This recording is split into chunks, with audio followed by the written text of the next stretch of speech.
بسم الله الرحمن الرحيم.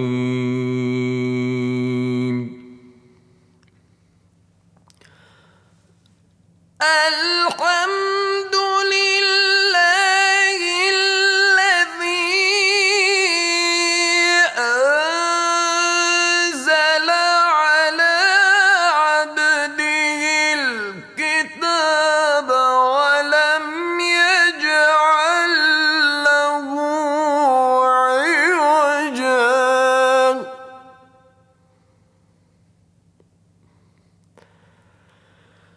قيما لينذر بأسا شديدا من لدنه ويبشر المؤمنين الذين يعملون الصالحات أن لهم أجرا حسنا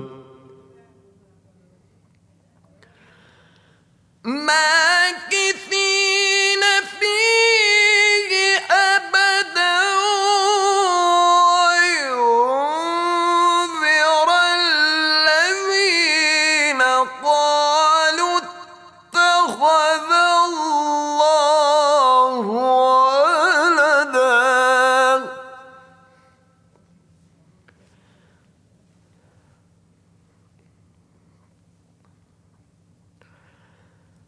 ما لهم به من علم ولا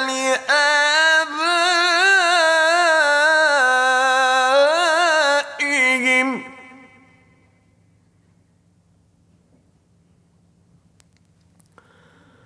كبرت كلمة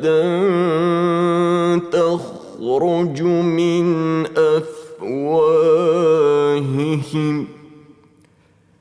إن يقولون إلا كذبا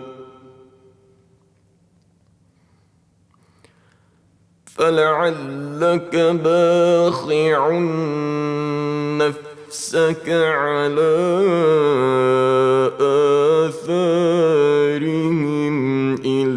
لم يؤمنوا بهذا الحديث أسفا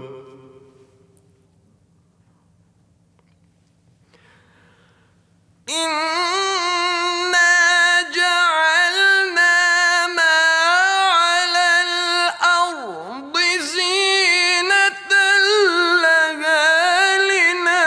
لنبلوهم أيهم أحسن عملا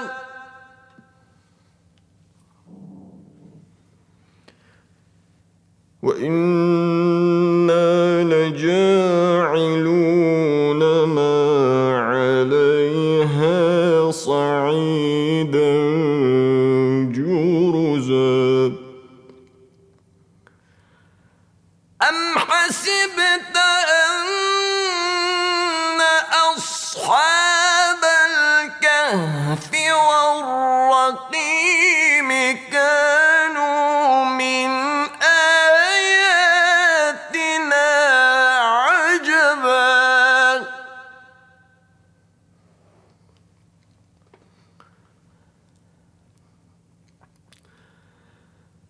إذ أوى الفتية إلى الكهف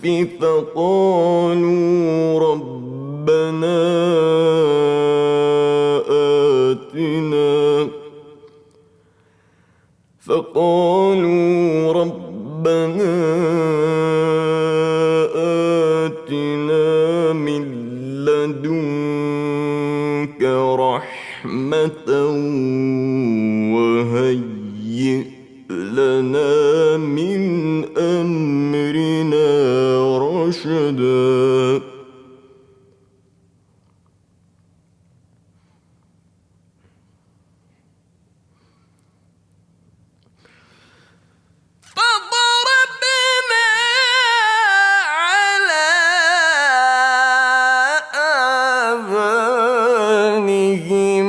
في الكهف سنين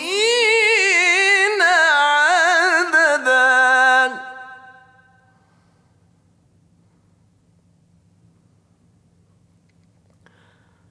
ثم بعثناهم لنعلم أي الحزبين أحصى لما لبثوا أمدا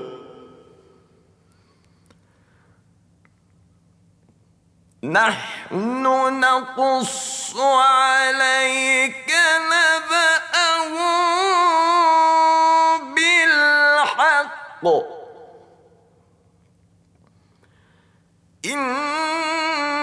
إنهم فتية آمنوا بربهم وزدناهم هدى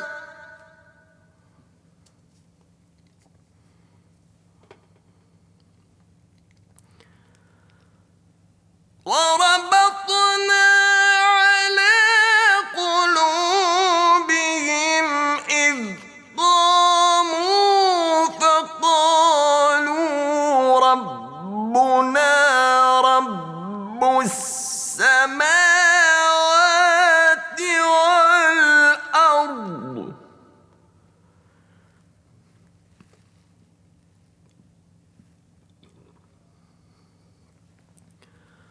فقالوا ربنا رب السماوات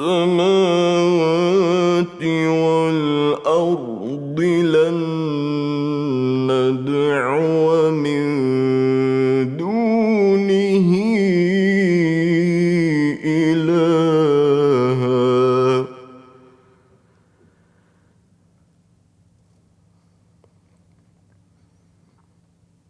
لقد قلنا إذا شططا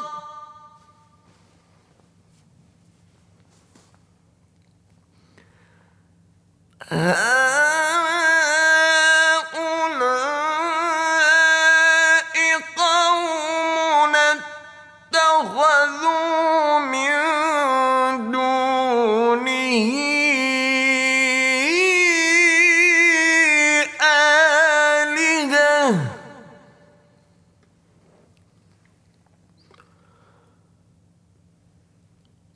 لولا يأتون عليهم بسلطان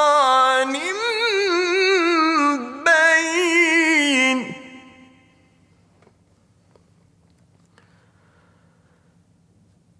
فمن أظلم ممن افترى على الله كذبا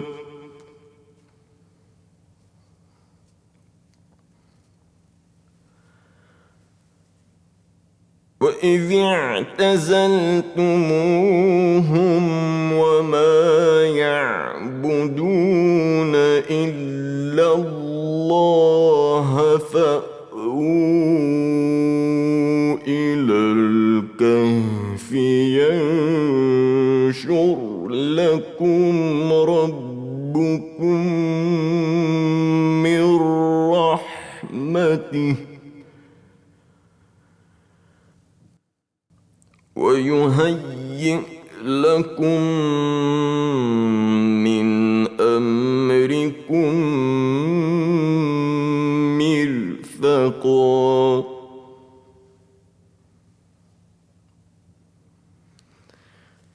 وترى الشمس إذا طلعت تزاور عن كهفهم ذات اليمين وإذا غربت تقرضهم ذات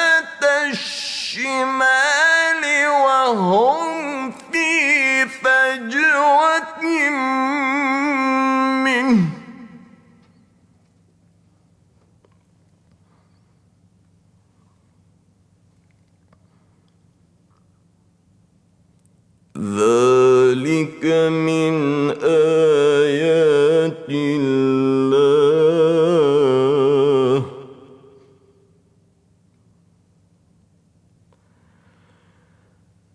ذلك من آيات الله من يهد الله فهو المهتد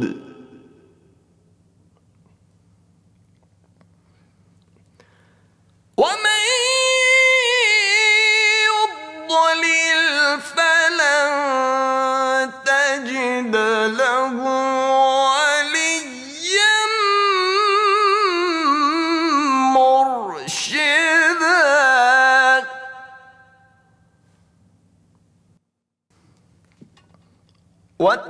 وتحسبهم أيقاظا وهم رقود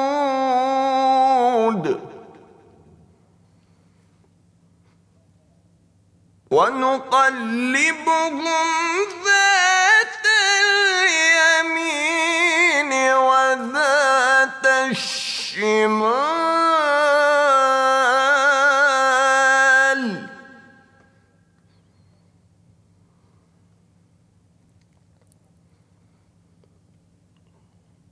وكلبهم باسط ذراعيه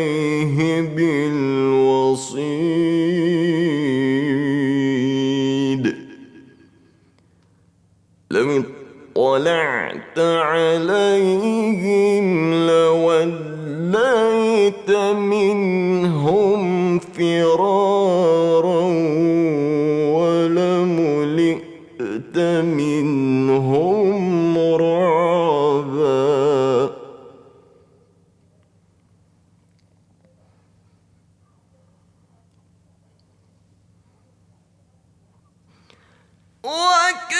وكذلك بعثناهم ليتساءلوا بينهم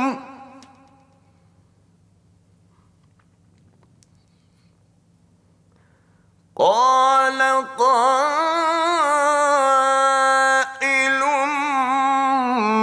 منهم كم لبثتم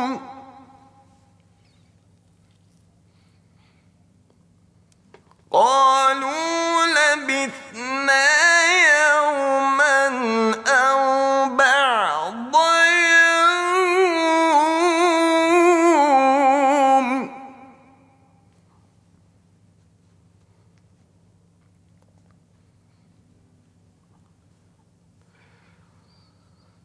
قالوا ربكم أعلم بما لبثتم فابعثوا أحدكم بورقكم هذه إلى المدينة فلينظر أيها أزكى طعاما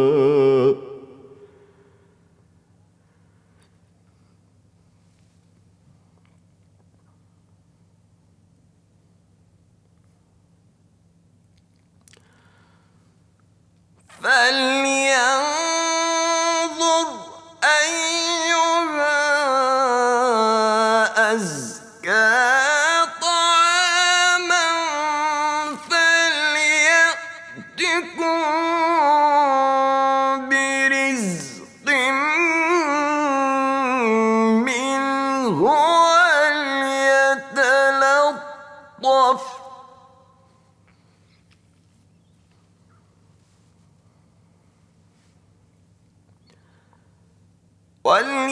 وليتلطف ولا يشعرن بكم أحدا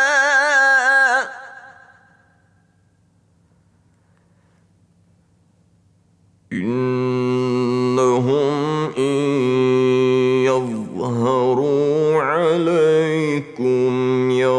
يرجموكم أو يعيدوكم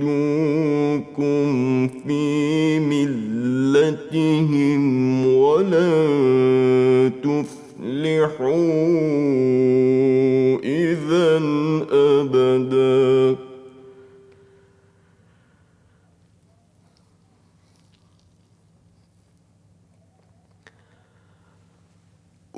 وكذلك أعثرنا عليهم ليعلموا أن وعد الله حق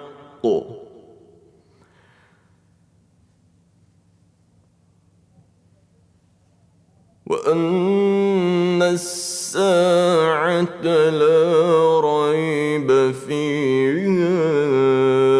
إذ يتنازعون بينهم أمرهم فقالوا ابنوا عليهم بنيانا ربهم أعلم بهم قال الذين غلبوا على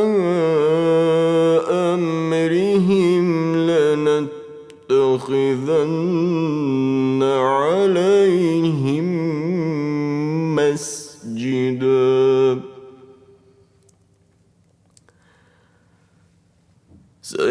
سيقولون ثلاثة رابعهم كلبهم ويقولون خمسة سادسهم كلبهم رجما بالغيب ويقولون سبعة وثامنهم كلبهم قل ربي أعلم بعدتهم ما يعلمهم إلا قليل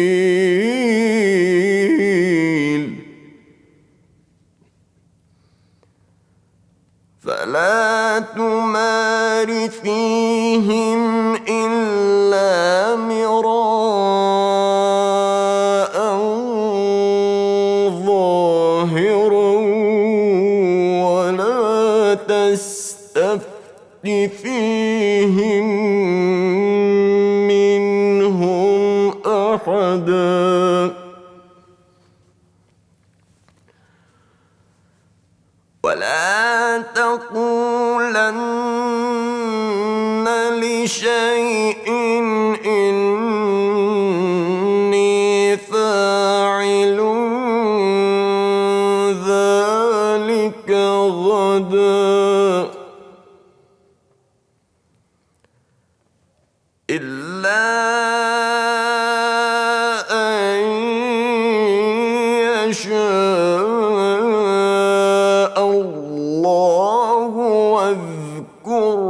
ربك إذا نسيت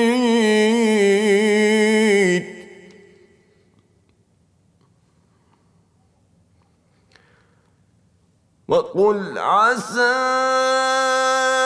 أن يهديني ربي لأقرب من هذا رشدا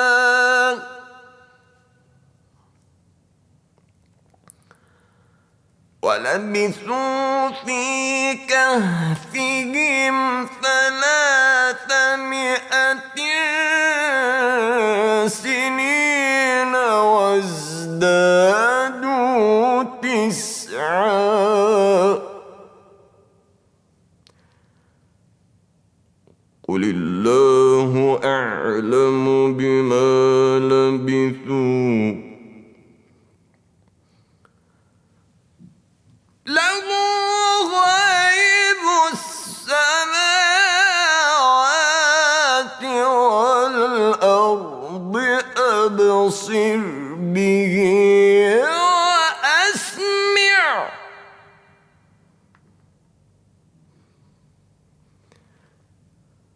ما لهم من دونه من ولي ولا يشرك في حكمه أحدا.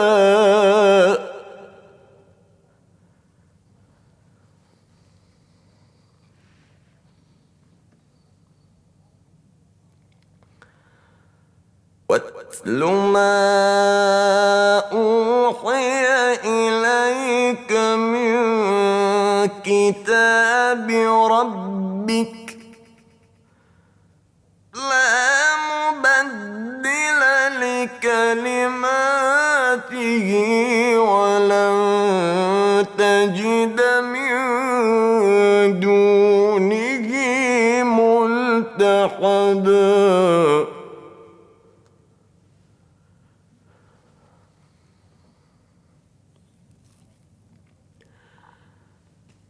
واصبر نفسك مع الذين يدعون ربهم بالغداة والعشي يريدون وجهه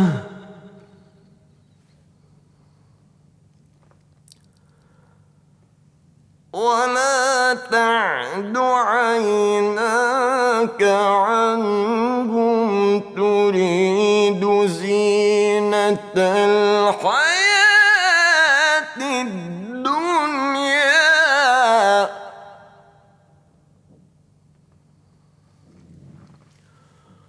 ولا تطع من أغفلنا قلبه عن ذكرنا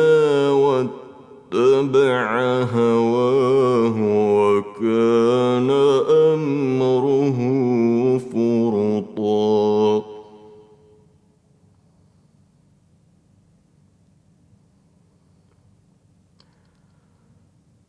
وقل الحق من ربكم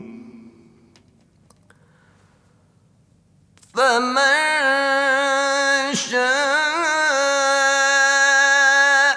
فليؤمن ومن شاء فليكفر. إنا أعتدنا للظالمين نارا أحاط بهم سرادقها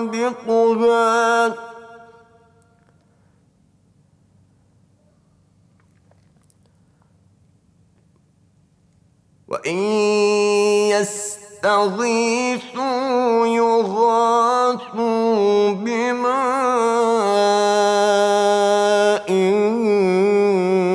كالمهل يشوي الوجوه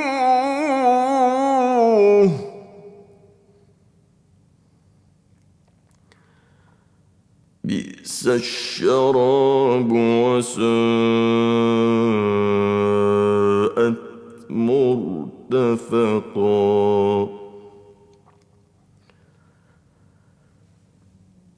إن الذين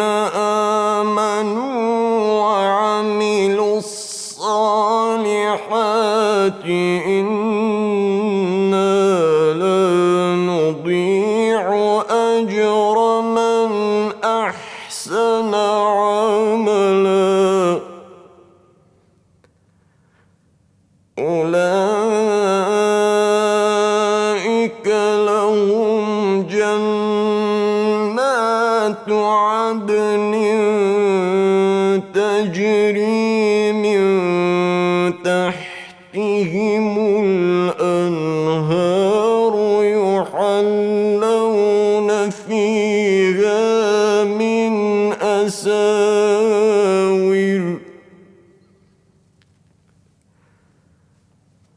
يحلون فيها من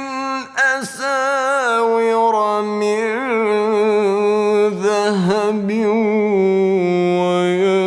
ويلبسون ثيابا خضرا من سندس واستبرق متكئين فيها على الأرائك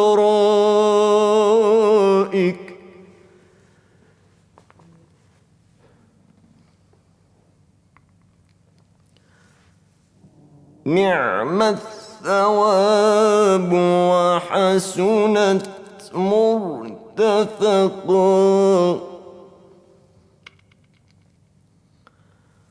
واضرب لهم مثلا الرجلين جعلنا لأحدهما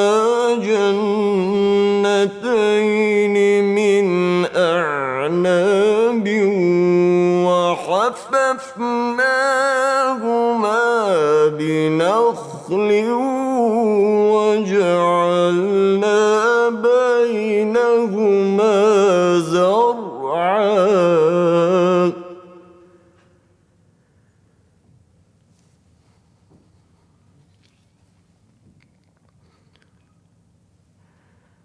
كلتا الجنتين آتت أكلها ولم تظلم منه شيئا ففجرنا خلالهما نهرا وكان له ثمر فقال لصاحبه وهو يحاوره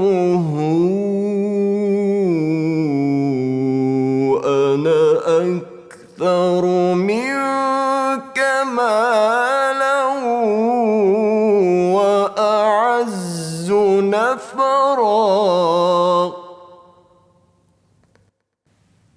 ودخل جنته وهو ظالم لنفسه قال ما أظن أن تبيد هذه أبدا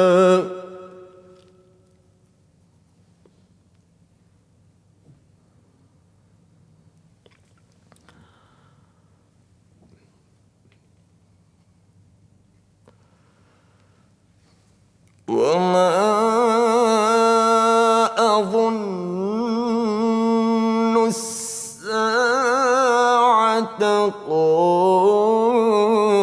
قائمة ولئن رددت إلى ربي لأجدن خيرا منها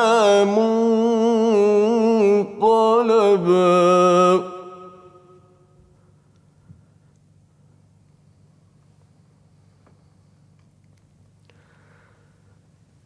قال له صاحبه وهو يحاوره أكفرت بالذي خلقك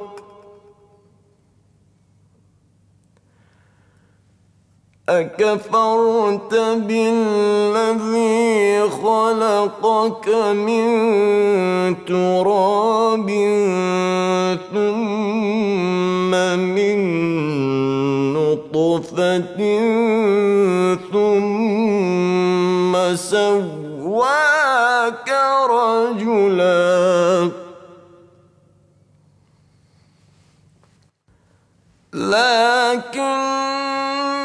هو الله ربي ولا أشرك بربي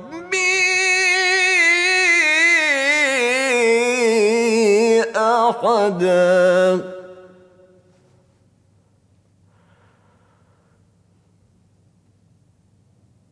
ولولا إذ دخلت جنتك قلت ما شاء الله لا قوة إلا بالله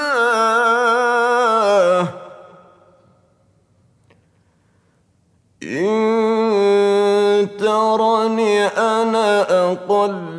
منك مالا وولدا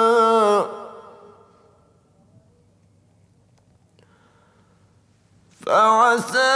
ربي أن يؤتيني خيرا من جنتك ويرسل عليها حسبانا من السماء فتصبح صعيدا زلقا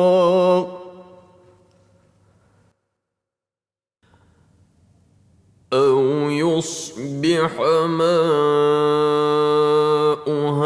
غورا فلن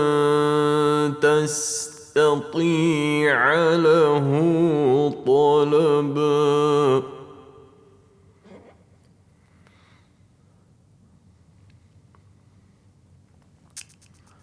وأحيط بثمره فأصبح يقلب كفيه على ما أنفق فيها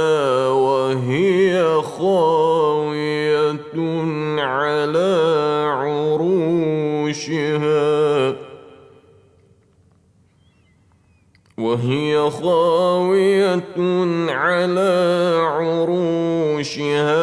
ويقول يا ليتني لم أشرك بربي أحدا ولم تكن له فئة ينصرونه من دون الله وما كان منتصرا هنالك الولاية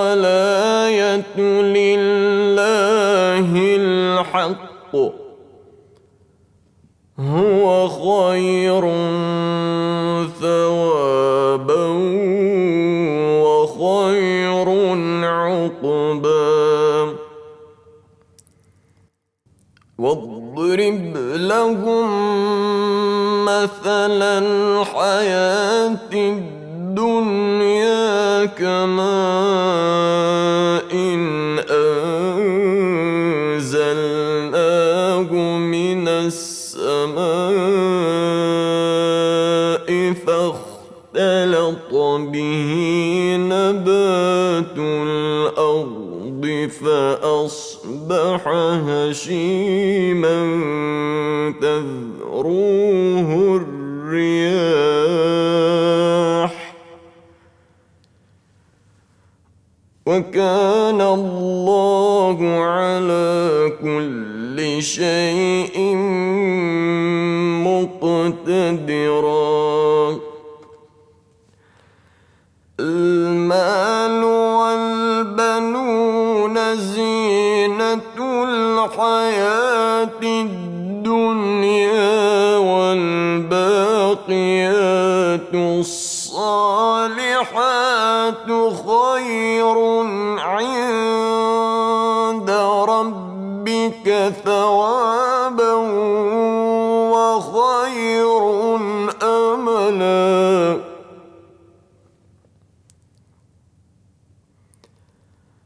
ويوم نسير الجبال وترى الأرض بارزة وحشرناهم فلم نغادر منهم أحدا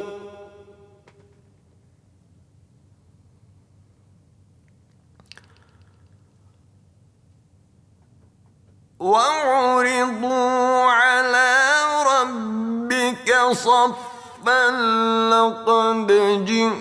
جئتمونا كما خلقناكم أول مرة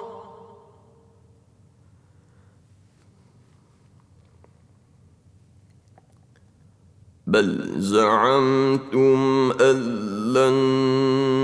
نجعل لكم موعدا ووضع الكتاب فترى المجرمين مشفقين مما فيه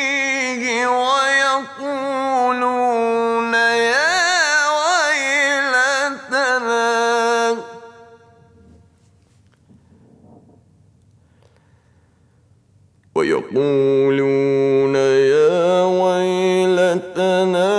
ما لهذا الكتاب لا يغادر صغيرة ولا كبيرة إلا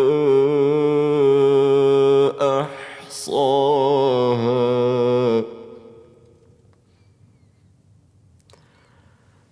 ووجدوا ما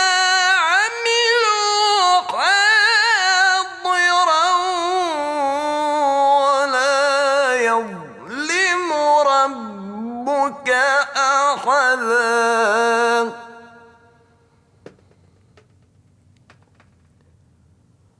وإذ قلنا للملائكة اسجدوا لآدم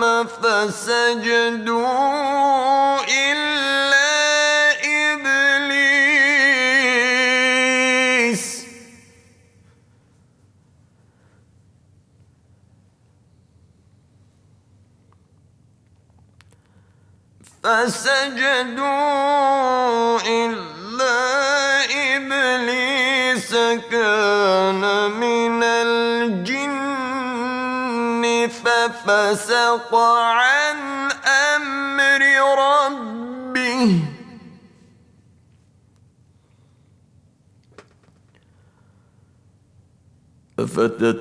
أفتتخذونه وذريته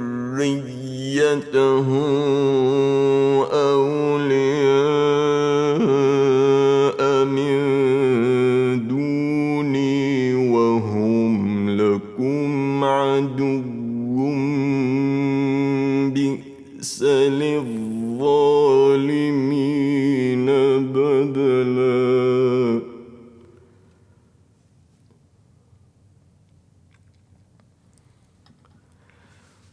ما أشهدتهم خلق السماوات والأرض ولا خلق أنفسهم وما كنت متخذين المضلين عضدا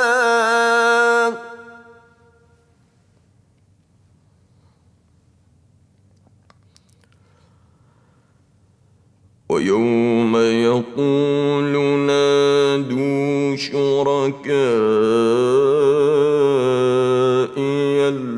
الذين زعمتم لم يستجيبوا لهم وجعلنا بينهم موبقا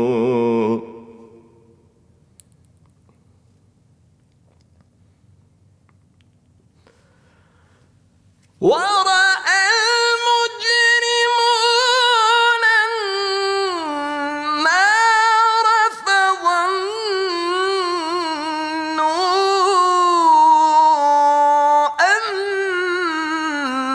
أنهم مواقعوها ولم يجدوا عنها مصرفا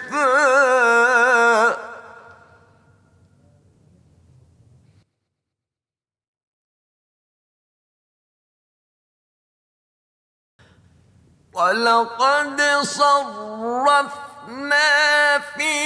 هذا القرآن للناس من كل مثل وكان الإنسان أكثر شيء جدلا وما منع الناس أن يؤمنوا إذ جاءهم الهدى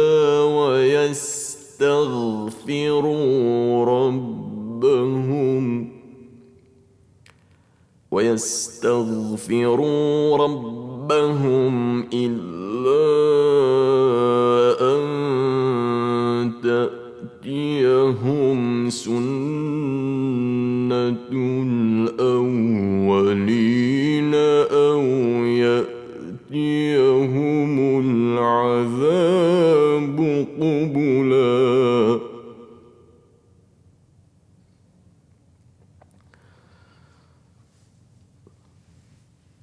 وما نرسل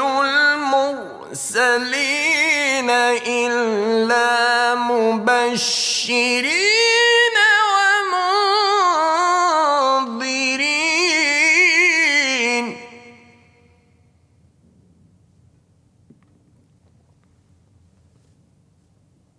ويجادل الذين كفروا بالباطل ليدحضوا به الحق واتخذوا آياتي وما أنذروا هزوا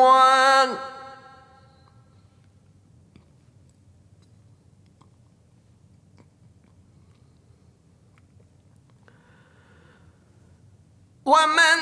أظلم ممن ذكر بآيات ربه فأعرض عنها ونسي ما قدمت يداه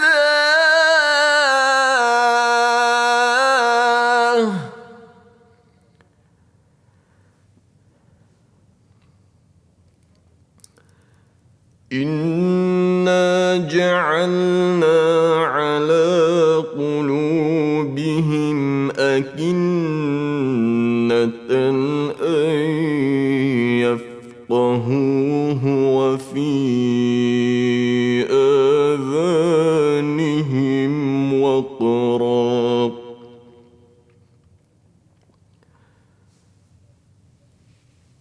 وإن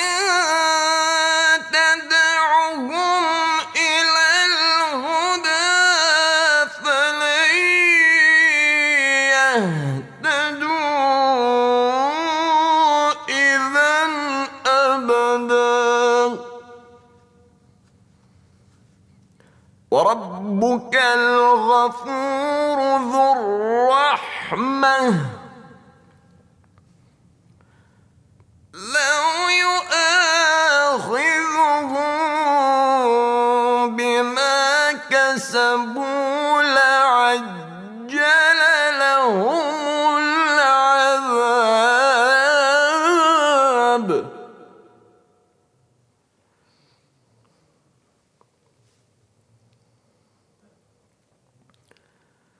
بل لهم موعد لن يجدوا من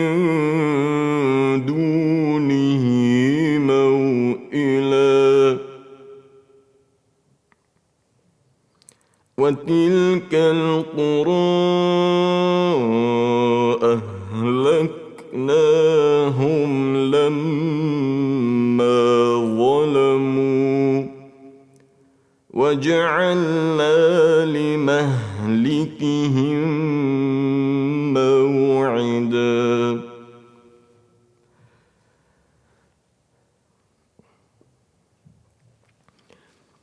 وإذ قال موسى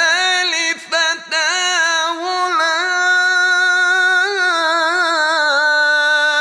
أبرح حتى أبلغ مجمع البحرين أو أمضي حقبا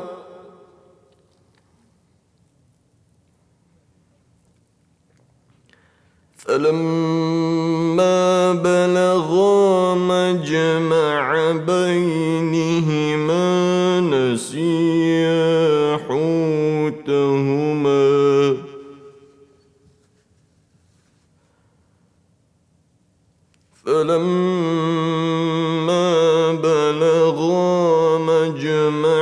بينهما نسيا حوتهما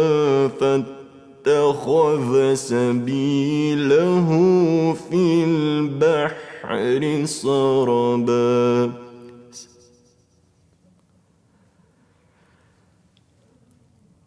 فلما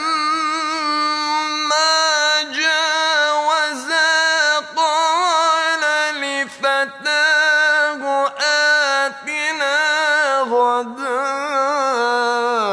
غداءنا لقد لقينا من سفرنا هذا نصبا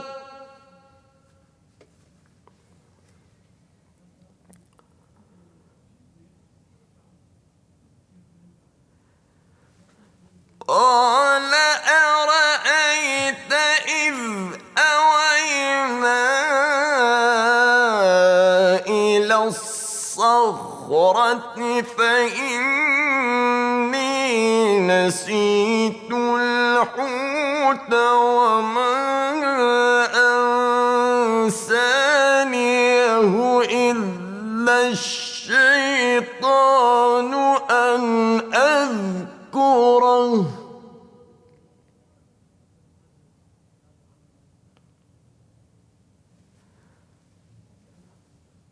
واتخذ سبيله في البحر عجبا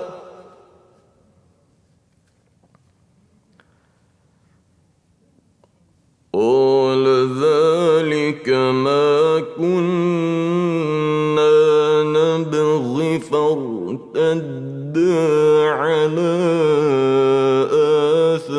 آثارهما قصصا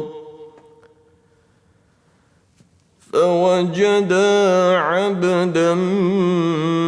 من عبادنا آتيناه رحمة من عندنا وعلمناه من لدنا علما قال له موسى هل أتبعك على أن تعلمني مما علمت رشدا قال إنك لن تستطيع معي صبرا وكيف تصبر على ما لم تحط به خبرا قال ستجدني إن شاء الله صابرا ولا أعصي لك أمرا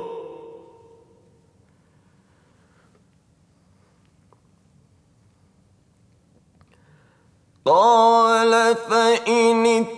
اتبعتني فلا تسألني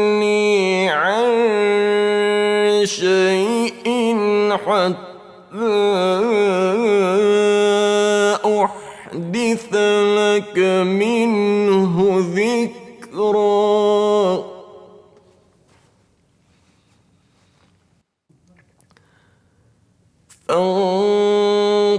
فانطلقا حتى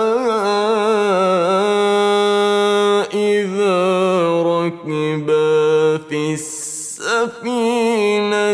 خرقها قال أخرقتها لتغرق أهلها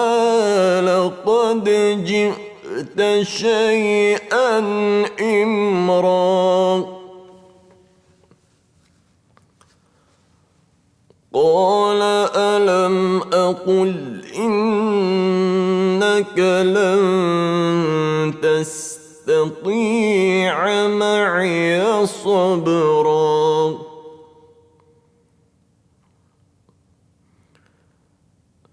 قال لا تؤاخذني بما نسيت ولا ترهقني من أمري عسرا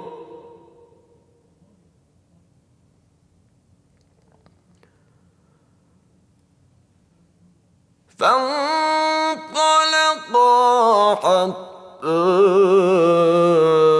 إذا لقيا غلاما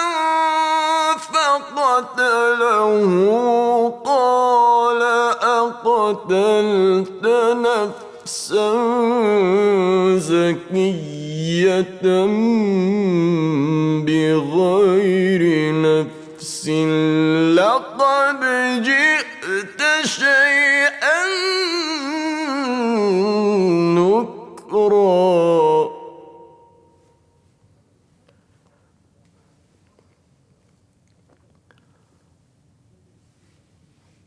قال ألم أقل لك إنك لن تستطيع معي صبرا قال إن سألتك عن شيء بعدها فلا تصاحبني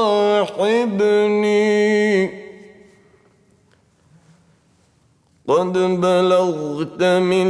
لدني عذرا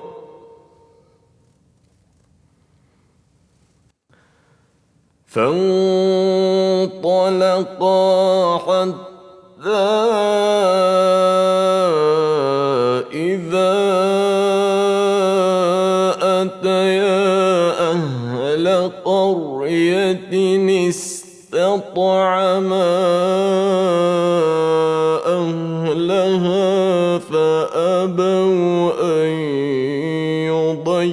يضيفوهما فوجدا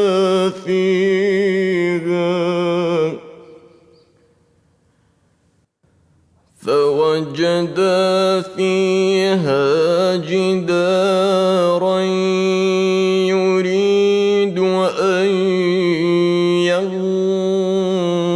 ينقض فأقامه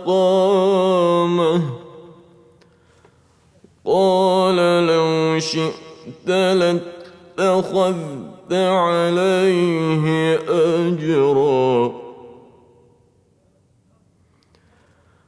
قال هذا فراق بيني وبينك سأنبئك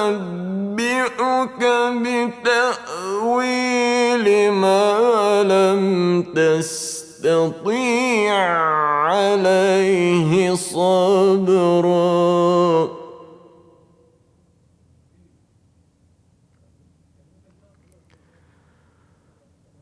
أما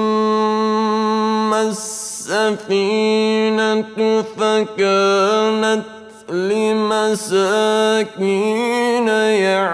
يعملون في البحر فأردت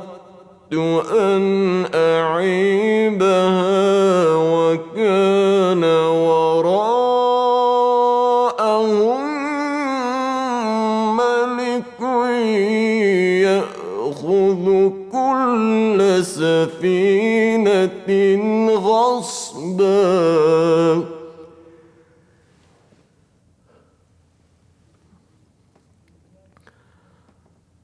وأما الغلام فكان أبواه مؤمنين فخشينا أن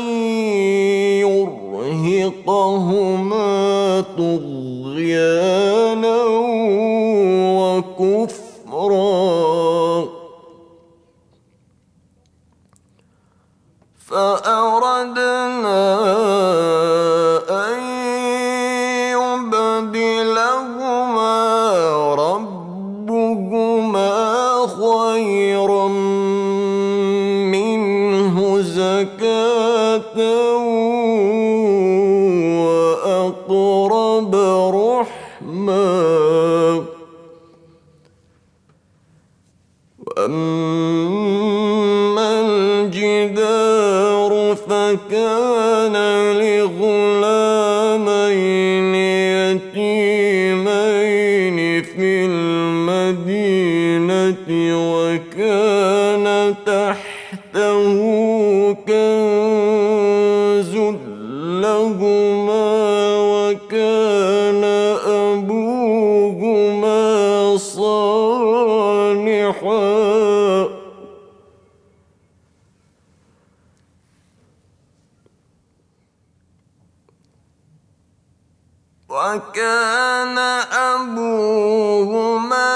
صالحا فأراد ربك أن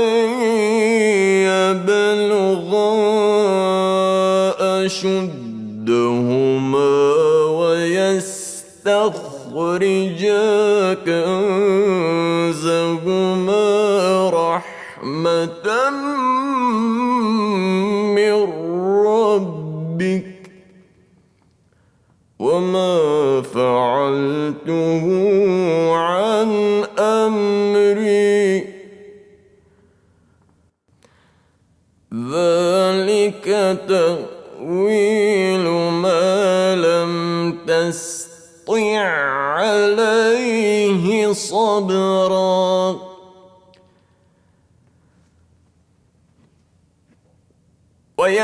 ويسألونك عن ذي القرنين قل سأتلو عليكم منه ذكرا.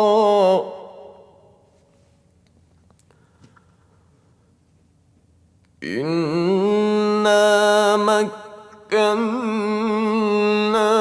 له في الأرض وآتيناه من كل شيء سببا فأتبع سببا حتى إذا بلغ مغرب الشمس الشمس وجدها تغرب في عين حميئة ووجد عندها قوما.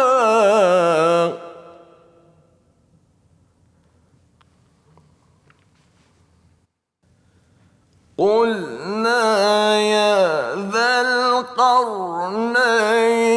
إما أن تعذب وإما أن تتخذ فيهم حسنا. قال أما من ظلم فسوف نعذبه ثم يرد إلى ربه فيعذبه عذابا نكرا. وأما من آمن وعمل صالحا فله جزاء الحسنى وسنقول له من أمرنا يسرا. ثم أتبع سببا حتى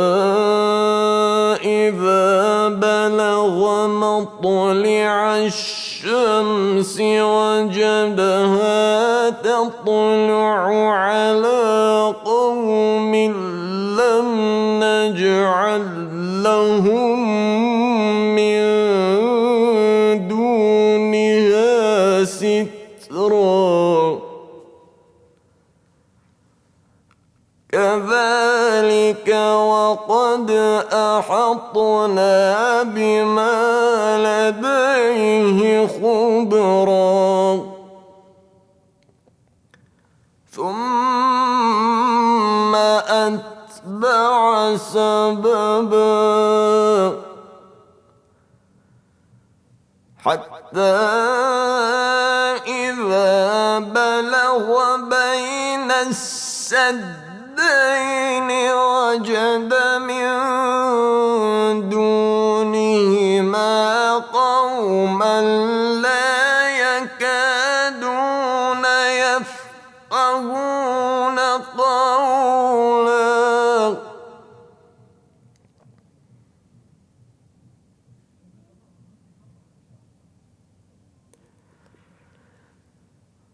قالوا يا ذا القرنين إن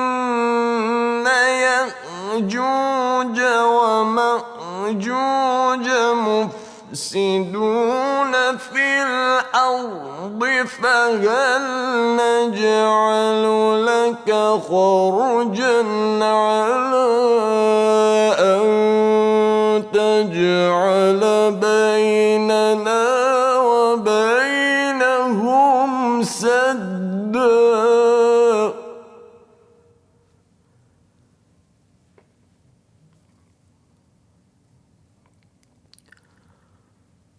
قال ما مكني فيه ربي خير فأعينوني بقوة أجعل بينكم وبينهم ردما.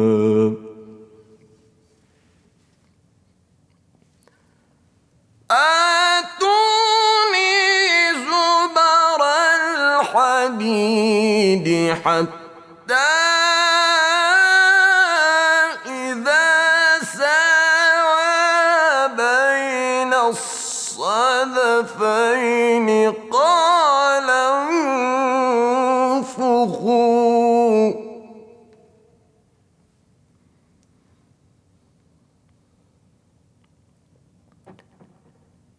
حتى إذا جعله نارا قال آتوني أفرغ عليه قطرا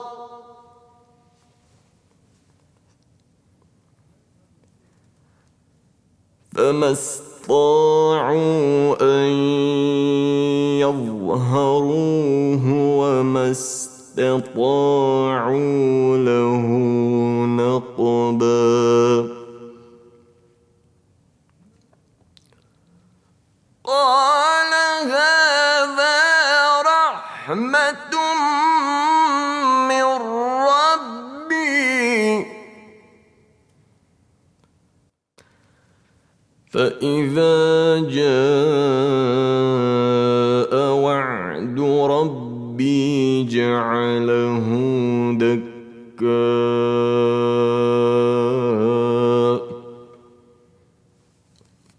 وكان وعد ربي حقا وتركنا بعضهم يومئذ يموج في بعض ونفخ في الصور فجمعناهم جمعا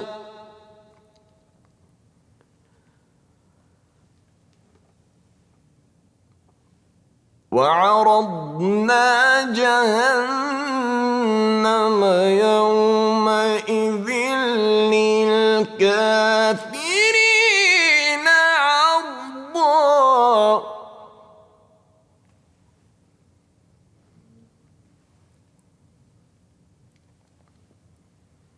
الذين كانت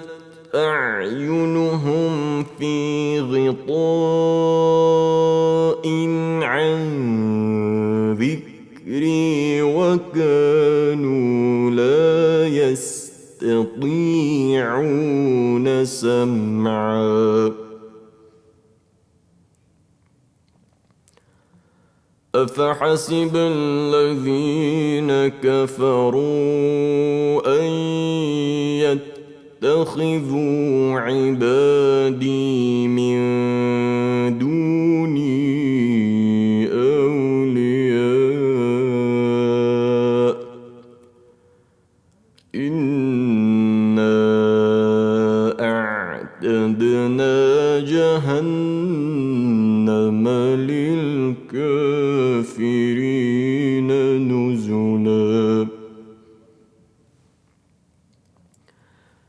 قل هل ننبئكم بالأخسرين أعمالا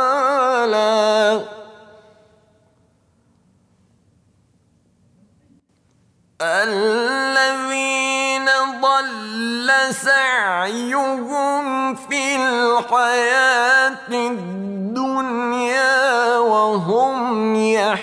يحسبون أنهم يحسنون صنعا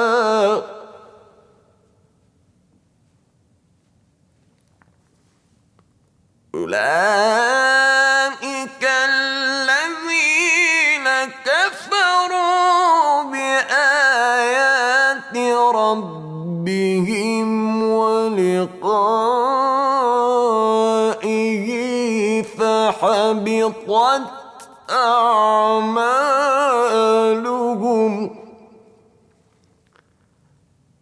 فحبطت أعمالهم فلا نقيم لهم يوم القيامة وزنا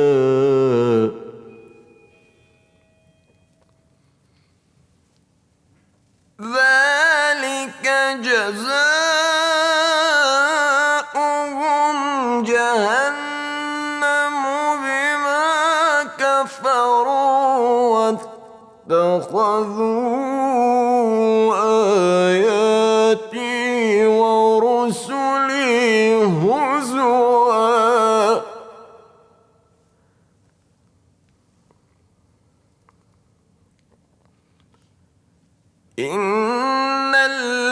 الذين آمنوا وعملوا الصالحات كانت لهم جنات الفردوس نزلا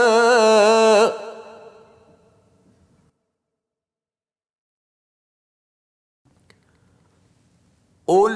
لو كان البحر مدادا لكلمات ربي لنفد البحر قبل أن تنفد كلمات ربي ولو جئنا بمثله مددا